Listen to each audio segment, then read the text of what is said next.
Hello guys, আসসালামু আলাইকুম। আশা করি আপনারা সবাই ভালো আছেন, আমিও ভালো আছি। সো আপনাদের সামনে নিয়ে আসলাম নতুন একটি ব্লগ। আমি ঘুম থেকে উঠে ব্রাশটা হাতে নিয়ে ব্রাশ করতেছি, দাঁত দাঁত করতেছি, ব্রাশ ও দুইটা তো একটাই। আচ্ছা যাই হোক, আমি ব্রাশ টাশ কইরা বাজারে যাব বাজার করতে। আর আমার থাম্বনেলটা দেখে আপনারা অবশ্যই বুঝতে পারতেছেন যে আজকে আমি কি করতে চাচ্ছি। বউ ছাড়া নাকি রান্না করা যায় না। আপনাদেরকে আজকে শিখাবো বউ ছাড়া কিভাবে রান্না করবেন। তার আগে আমি একটু পরিপাটি হয়ে নিলাম, যেহেতু বাজারে যাব তাই ব্রাশটা করে নিলাম, মুখটাও ধুয়ে নিচ্ছি, ভালোভাবে মুখটা ধুয়ে নিচ্ছি, একটু ফ্রেশ ট্রেশ হইয়া দেন বাজারে চলে যাব। বাজারে যাব হচ্ছে আজকে শুধু জাস্ট মাছ কেনার জন্য, তাছাড়া আদার্স সব কিছুই আছে রুমের ভিতরে। আমি থাকি রুটটপে, এখানে অনেক গরম, বাট বৃষ্টি আসলে অনেক ঠান্ডা লাগে আর অনেক ভাল লাগে। সো আমি এখন নিচে নামবো, জুতাটি পরে নিলাম, তারপরে ওয়েদারটা দেখলাম, আজকের ওয়েদারটা অনেক গরম ছিল বুঝছো। যাই হোক, নিচে নামার পরে লিফট মামাকে ডাক দিলাম যে উপরে উঠে আসো। আমি যদি সিঁড়ি দিয়ে নামি একদম শেষ। আর ওই দিক দিয়া আমাদের বিলাই মেও মেও করতেছে, টনি। ও বলতেছে আমার জন্য মাছ নিয়ে এসো। আমি বলছি আচ্ছা ঠিক আছে, মাছ নিয়ে আসবো না তোর জন্য।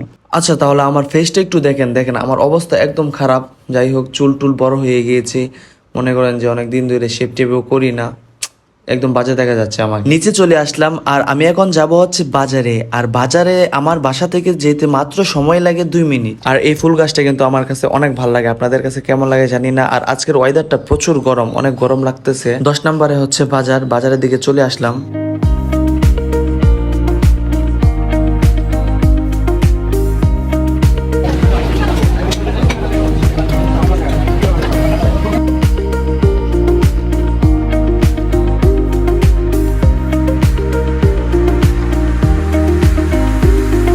আমি নিব হচ্ছে তেলাপিয়া মাছ, আর এখান থেকে একটা তেলাপিয়া মাছ নিব। আর তেলাপিয়ার কেজি হচ্ছে 240 টাকা করে কেজি। একটা মাছ নিলাম, আর বিড়ালের জন্য আরেকটা মাছ নিয়ে নিলাম। এটাকে আবার দিলাম কাটতে, মামাকে দিলাম, 10টা টাকা নিচ্ছে কাটতে। আবার চলে যাচ্ছি বাসার দিকে। আর সামনের মোড়ের মধ্যে একটা বেকারির দোকান আছে, এই বেকারির বাটার বন গুলা অনেক মজা লাগে। দুর্ভাগ্যের ব্যাপার বাটার বন ছিল না, তাই অন্য আরেকটা রুটি নিয়ে নিছি। এগুলা বেশি একটা টেস্ট লাগে নাই। বাসায় চলে আসলাম। বাসায় ঢুকতেই টনি মেও মেও মেও মেও লাগাইছে মাছের জন্য। ওর মাছটাকে বসায় দিলাম, সিদ্ধ করে ওকে দিয়ে দিলাম। চালগুলো ধুইবো এখন 5 থেকে 6 বার খলায় নিব। চালগুলো ভালোভাবে ধুইতে হবে, কারণ চালের মধ্যে অনেক ময়লা থাকতে পারে। ধোয়া শেষ করে পাতিল লাগানে গ্যাসের মধ্যে বসায় দিব। তার মধ্যে আমি আলু পটল এগুলা নিয়ে আসবো, ওইগুলো হচ্ছে ভালোভাবে ধুইবো। ওইগুলোর মধ্যে অনেক ময়লা থাকে। ওই দিক দিয়ে আমার ভাতটা হয়ে যাবে, আর এদিক দিয়ে আমি তরকারিগুলোকে ভালোভাবে পরিষ্কার করে রান্না করার জন্য রেডি করে রাখবো।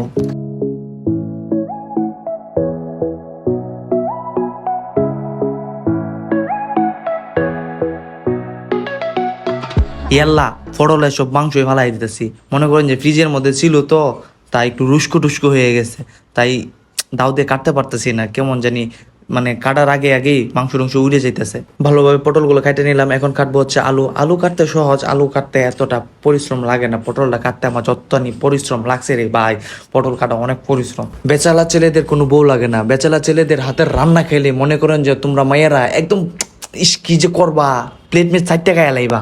আর ওই দিক দিয়ে আমার ভাতটা পাগল উঠে গেছে। ভাতটাকে দেখলাম ভাত কি হইলো নাকি, ভাত পাগল উঠে সব মার পড়ে যাইতেছে, তাই ভালোভাবে আবার লাড়া দিয়া এখন মনে করেন যে ভাতটা দেখবো হয়েছে কিনা। ভাত হয় নাই, ভাত এখনো শক্ত শক্ত আছে। মনে করেন যে আর 2 মিনিট গেলে পুরোটাই হয়ে যাবো। এখন মনে হয় ভাত হয়ে গেছে। এখন আমি এটাকে মার গালাবো। ভাই মার গালাতে যখন গিয়েছি তখন মনে করেন যে উফ, কি যে গরম লাগতেছে, তাপ ভাই প্রচুর তাপ লাগে আমার। মানে মার গালতে গেলে আমার অনেক খারাপ লাগে। আমি তো মনে করেন যে একটুর জন্য হাতটা একদম পুড়িয়ে ফেলছিলাম। একটুর জন্য মনে করেন যে হাতে একটু টসা লাগিয়েও গেছে। অবশ্যই এখানে এই যে হাতের বুড়া আঙ্গুলটার মধ্যে আছে না, টসা লাগিয়ে গেছে এই যে হাতটার মধ্যে। মার গালার জন্য রাইখে দিলাম। এখন দেখবেন পটল আলুর ব্রাইডাল লুক। দেখছেন কি লুক রে বাবা, হেভি টেস্ট লাগবে। খেটে নিলাম, সবগুলোকে ভালোভাবে কাইটে নিছি। কেমন হয়েছে জানি না। পেঁয়াজগুলোকে কুচি কুচি করে কাইটে নিব, আবার ভালোভাবে পানি দিয়ে ধুয়ে নিব। ধোয়া শেষ হয়ে গেলে মাছটাকে আইনা রাইখে দিয়েছিলাম, পরিষ্কার করি নাই। মাছটাকে ভালোভাবে পরিষ্কার করব পানি দিয়ে। মাছ পরিষ্কার না হলে ভালোভাবে খাইতেও মজা লাগবে না, ঘিন্না ঘিন্না লাগবে। এবং ভালোভাবে লবণ দিয়া এটাকে মাছটাকে আমি আবার ধুয়ে নেব। লবণ দিয়ে ধুইলে হয়েছে কি মাছটা পরিষ্কার এবং জল জলা দেখা যাচ্ছে। ধোয়া শেষ করে তার মধ্যে হলুদ দিব, তারপরে একটু লবণ দিব। মরিচ দিব না, মরিচ দিলে আমার ঝাল লাগে হাতে, তাই মরিচ দিব না। এটাকে মিক্সড করবো, একসাথে মিক্সড করে একদম মনে করেন এলোমেলো করে দিব। মিক্সড করতে যাই হাতের ভিতর কাটা ঢুকে গেছিলো, ভালোভাবে মিক্সড করে নিচ্ছি। তারপরে তেল দিব, তেল দিয়ে মাছটাকে ভালো করে ভাইজা নিব, বুঝছেন। তেলটা যখন গরম হবে তার মধ্যে মাছটা ছেড়ে দিব, ছেড়ে দিয়ে দেখেন মাছটা ছেড়ে দিয়েছি আমি। আর পানি থাকলে তেলটা ছিটা এসে পড়ে। আমি অনেকবার ভুল করছি, কড়াইয়ের মধ্যে পানি থাকতে আমি তেল ছেড়ে দিয়েছিলাম। কড়াইয়ের মধ্যে পানিটা শুকাইলে তারপরে তেল দিবেন। দেখেন, বউ ছাড়া তো কই যে বউ ছাড়া তো সব কিছুই পারবো, মাগার মাছটাই বাঁচতে পারছি না মিয়া, সব মাছ ভাঙ্গা লেতায় ফেতায় গেছে। বউ ছাড়া কি আর জীবন চলে মিয়া? তারপর আবার তেল দিয়ে দিব, এটার মধ্যে আবার তেল দেওয়া শেষ হইলে পেঁয়াজ দিব, পেঁয়াজের কুচিগুলো আছে না সবগুলা দিয়ে দিব এটার মধ্যে।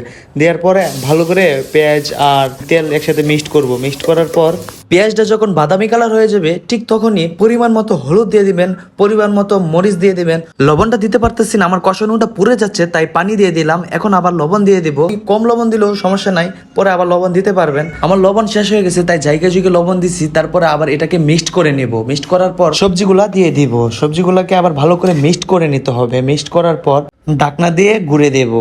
তরকারির মধ্যে ধনিয়া পাতা না দিলে কি আর ভাল লাগে? ধনিয়া পাতাগুলোকে আমি কুচি কুচি কাটিয়ে নেব। আর ওই দিক দিয়া আমার তরকারিটা মনে করেন কষানোর জন্য 5 থেকে 10 মিনিট রাইখে দিব। পানিটা যখন শুকাবে তখন ঝুল দিয়ে দিব। দেখেন আমার পানি কিন্তু শুকাইয়ে গেছে। এখন আমি এটার মধ্যে ঝুল দিয়ে দিব।